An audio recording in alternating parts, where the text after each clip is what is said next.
नमस्कार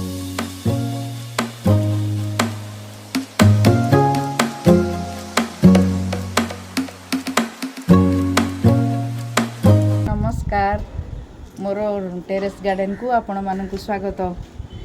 आज मु आसी छात उपरकू माने कौन सी गछ लगेबार नहीं। आज छात मु सफा करी माने 2 मास हेलानी छात सफा हो नथिला। एते वर्षा होतला जे माने छात को जमा आसी हुएनी। जो दिन भी इच्छा करे आसीबा पई से दिन भी छात ऊपर एते ओदा होई थाए जे जमा सफा भी करी हुएनी। हाँ आउ गोटे प्रोब्लेम मत हुए ये देखंतु गछरे जो एटा हो गोटे गुआ गछ। ये गछरे हेजी देखंतु गोटे बसा करिछि कुआ बसा करिछि।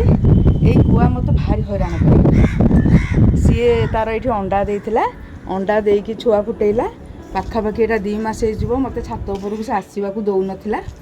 जिते बड़े आसबि गोड़ौला मुझे जहाँ कहले सांगे धरिकी आसे माने फूल तोलिया बेलू कि अन्य अन्य काम कला बेलू अल्प समय जहाँ कहले गोटे सांगे मुझे आणिक आसे से बाड़ी धरिकी मत जगे मु मोर कम सारिकी जाए। आज किंतु से कुआ ता छुआ बड़ हो गला से उड़ीगला आउ से आज आसी फ्री रे टिके सफा करी। आज तो गोटे दिन में मुझे सफा कर पारिनी कारण एत अपरिष्कार होता गोटे दिन में सफा हो पारनी। तेणु मु 2-3 दिन मत लगे सफा कला बेलू आज जी भी मुझे सफा करी मुझे देखी आसतु मुझे छात उपर सफा करवा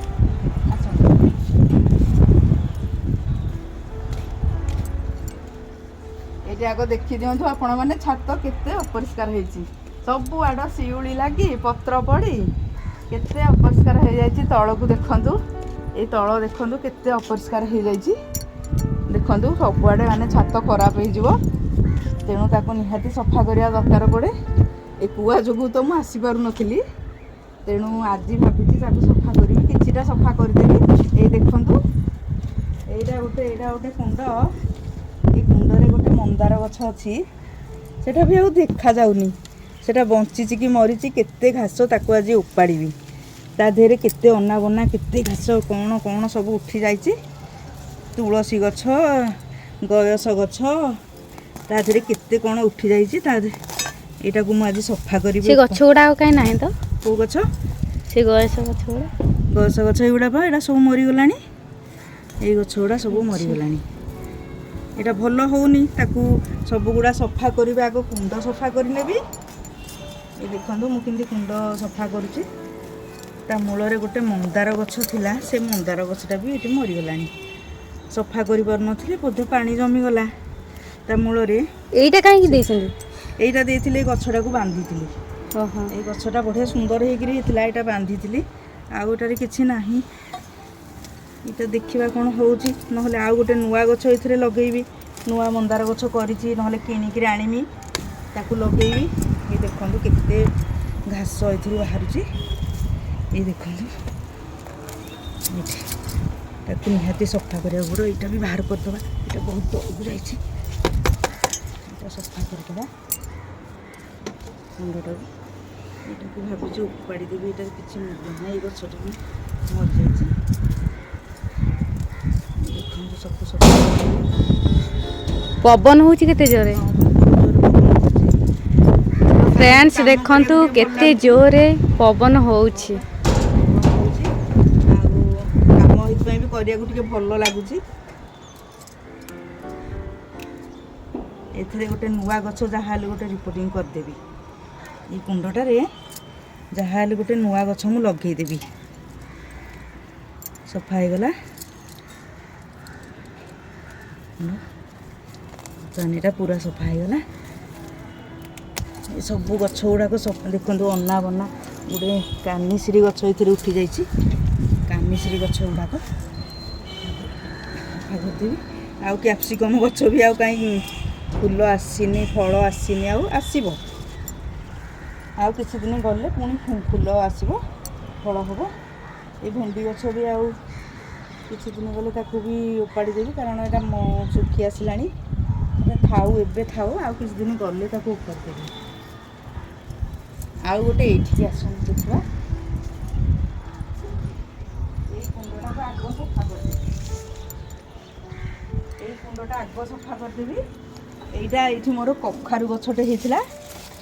ଏଇଟା କଖାରୁ ଗଛଟା ହେଇଥିଲା। ଏଇ କୁଣ୍ଡଟାକୁ ମୁଁ ସଫା କରିଦେବି। କାହିଁକି ନା ସେ କଖାରୁ ଗଛରେ କେତେଟା ଫଳ ହେଲା? କଖାରୁ ଗୋଟେ ଫଳ ହେଲା।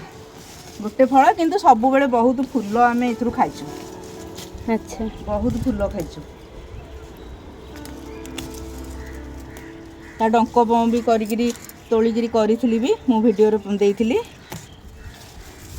ଏଇଟା ତ ସଫା ଏଇଟା କି କରିଦେବି। ଗୋଟେ ଶାଗ କୁହନ୍ତି? ଏଇଟା ଏଇଟା ହଁ ଏଇଟା ଏଇଟା କାନିସିରି ଶାଗ। ହଁ ହଁ। ଏଇଟା ହେଉଛି କାନିସିରି ଶାଗ।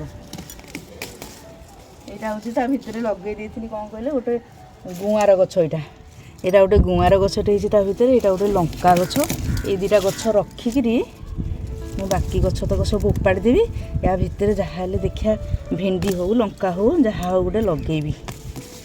ଏଇଟା ଅପରିଷ୍କାର ବହୁତ ହେଇଯାଇଛି। ପ୍ରଥମେ ଆଗ କୁଣ୍ଡ ଗୁଡ଼ାକ ସଫା କରିବି, ତାପରେ ତଳଟା ସଫା କରିବି। ତଳେ ଯେତେ ବାଲି ମାଟି ଜମା ହେଇଛି, ପାଣି ପାସ୍ କରୁନି। ତାପରେ ମୁଁ ଏଇଟା ସବୁ ବାଇଗଣ ଲଗେଇଥିଲି। ଆଚ୍ଛା, ଏଇଟାକୁ ଉପାଡ଼ି ଦେଲେ ଏଇଆ ଶାଗ ତ ଖାଇ ହବ ନା? ଶାଗ ନା ଖାଇ ହବ।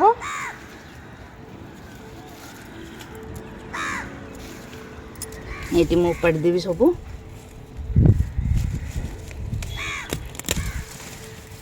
ଏକୁ ଆଗ ଉପାଡ଼ି ଦେବି, ତାପରେ କୁଣ୍ଡଟାକୁ ଭଲକରି ଖୁସେଇ ଦେବି। ତାପରେ ମୁଁ କିଚେନ୍ କମ୍ପୋଷ୍ଟ ରଖିଛି, ଲିମ୍ବ ପିଡ଼ିଆ ରଖିଛି, ଆଉ ସୋରିଷ ପିଡ଼ିଆ ରଖିଛି। ଏସବୁକୁ ଦେଇକିରି ତାକୁ ମାଟିଟାକୁ ଭଲକରି ଆଉ ଥରେ ଖୁସେଇ ଦେବି। ଖୁସେଇ ଦେଇକିରି ତାପରେ ପୁଣି ଯାହା ହେଲେ ଏଥିରେ ଭେଣ୍ଡି ହଉ ଯାହା ଗୋଟେ ଲଗେଇବି ଏଥିରେ। ଦେଖନ୍ତୁ କେତେ ଅପରିଷ୍କାର ହେଇଛି।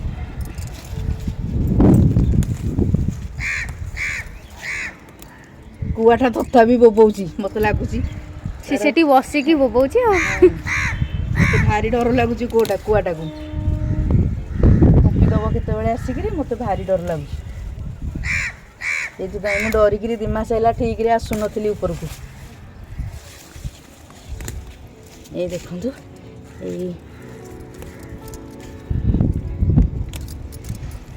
ଏଇଟା ଟାଣ ହେଇଯାଇଛି ଗୁଡ଼ାକ।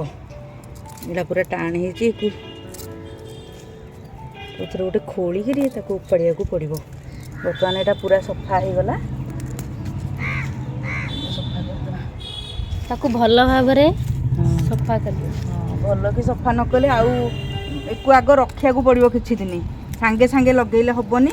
ତାକୁ ଆଗ ଖୋଳି ଦେଇକି ସବୁ ସାର ଫାର ମିଶାଇକି କିଛି ଦିନ ଛାଡ଼ିଦେବି ଖରାରେ। ତାପରେ ଯାହା ଲଗେଇବା କଥା ପୁଣି ଲଗେଇବି।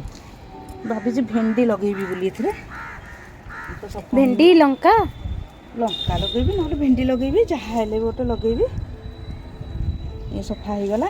ବର୍ତ୍ତମାନ ଏଇ ଲଙ୍କା ଗୁଡ଼ାକ ବି ନହେଲେ ଭଲକରି ପୋଦିନା ଲଗେଇଦେବେ। ପୋଦିନା ଅଛି ସେପଟେ। ପୋଦିନା ସେପଟରେ ଅଛି, ତେଣୁ ପୋଦିନା ଆଉ ଲଗେଇବିନି। ଏଥିରେ ଆଉ ଯାହା ହେଲେ ଲଗେଇବି। ବର୍ତ୍ତମାନ ତ ସବୁ କୁଣ୍ଡ ଗୁଡ଼ାକ ଅପରିଷ୍କାର ହେଇଛି। ତେଣୁ ସବୁ କୁଣ୍ଡ ଗୁଡ଼ା ସଫା କଲା ବେଳକୁ ମୋତେ ଲାଗିଯିବ 3-4 ଦିନ ପ୍ରାୟ ଲାଗିଯିବ। ଦେଖନ୍ତୁ, ଏଟାରେ ବି ଘାସ ଉଠି ଯାଇଛି ପୁରା।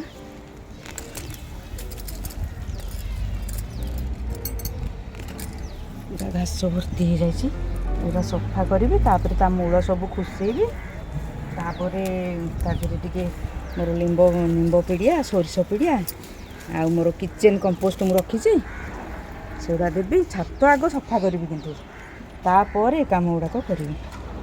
ଏଇଟା ସବୁ କରିବାକୁ ମୋତେ ଲାଗିଯିବ ପ୍ରାୟ 2-3 ଦିନ ସମୟ। ପୁରା ମାନେ ଦିନକୁ ତ ସବୁ ସମୟ ଦେଇ ହେବନି, 1-2 ଘଣ୍ଟା ଯାହା ଯେମିତି ସମୟ ଦେବି। ବେଶୀ ସମୟ ଦେଇ ହେବନି। ତେଣୁ ସେତିକି ଭିତରେ ମୋତେ ଯାହା କରିବାକୁ ପଡ଼ିବ। ତାହେଲେ ଏଇଟାକୁ ବି ଉପାଡ଼ି ଦେବା।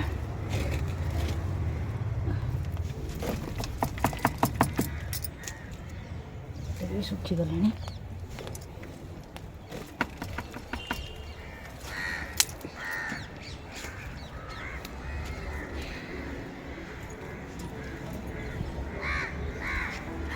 ପୋକ ବି ଟିକେ ଟିକେ ଲାଗିଲେଣି। ଧଳା ଜଉ ଲାଗିଗଲେଣି। ତାକୁ ଟିକେ ପାଣି ଦେଇ ସଫା କରିବାକୁ ପଡ଼ିବ। ଧଳା ଜଉ ଗୁଡ଼ାକ ଯୋଗୁଁ ଗଛ ବି ଠିକରେ ବଢ଼ିବନି ନା, ସେଥିପାଇଁ ତାକୁ ବି ଟିକେ ଠିକ୍ କରିବାକୁ ପଡ଼ିବ।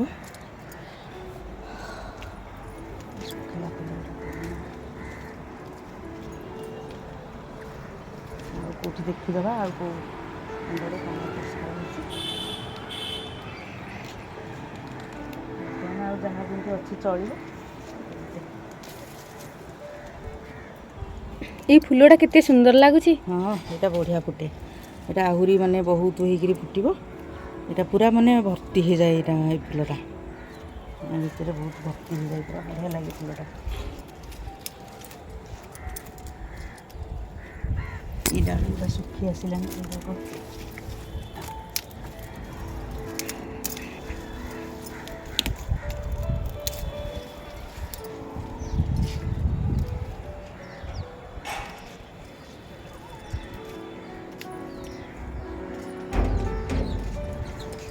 ବର୍ତ୍ତମାନ ପ୍ରାୟ ଗୁଡ଼େ ସଫା ହେଇଗଲା। କାଲି ତାକୁ ଓଳେଇବା କାମଟା କରିବି। ଏତେ ଗୁଡ଼େ ଯେଉଁ ଅଳିଆ ଅଛି ତାକୁ କାଲି ଓଳେଇବି, ସଫା କରିବି। ପୁଣି ଆଉ ଯେଉଁଦିନ ସଫା କରିବି ପୁଣି ଭିଡ଼ିଓ ଆଣିବି। ରହିଲି, ନମସ୍କାର, ଜୟ ଜଗନ୍ନାଥ।